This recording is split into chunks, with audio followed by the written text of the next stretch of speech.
everyone, and welcome to another Asbury Woods virtual visit. I'm Melissa, and today we're going to be exploring the unique world of mushrooms. Fungi are unique in the natural world as they are not a plant or an animal.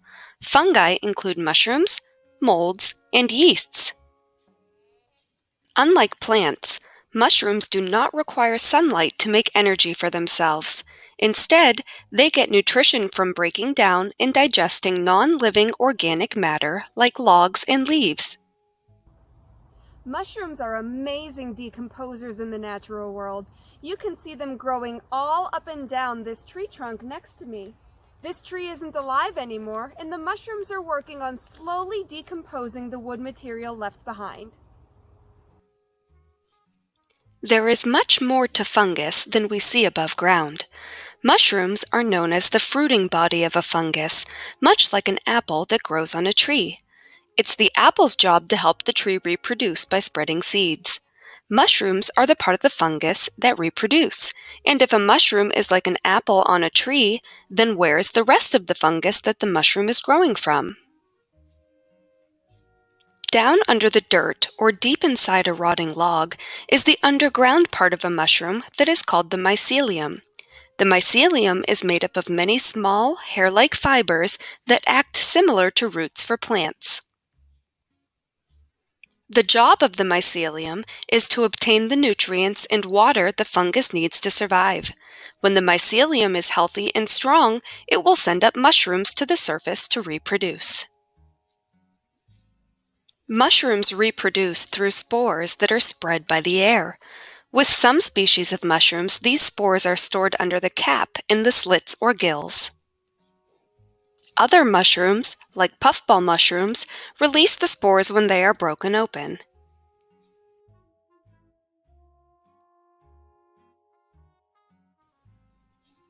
For a spore to survive and grow into a new mushroom, it must land in an area with damp soil. Mushrooms thrive in forest and grassy habitats.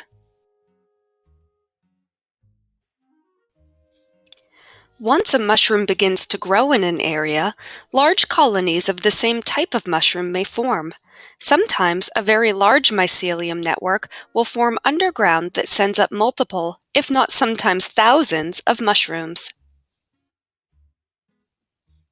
The largest fungus network is located in Oregon State in the Blue Mountains and is affectionately nicknamed the humongous fungus.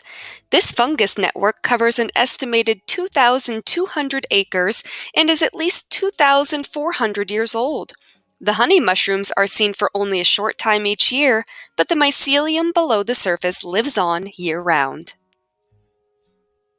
Back closer to home, here in Pennsylvania, mushrooms are extremely popular.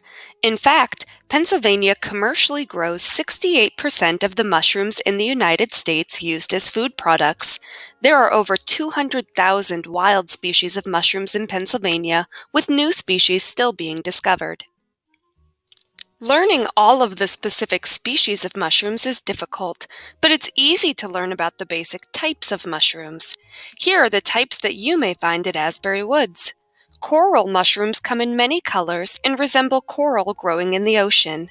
Bracket mushrooms grow on the sides of trees and logs. Capped mushrooms have caps that sit atop stems, and puffball mushrooms are round.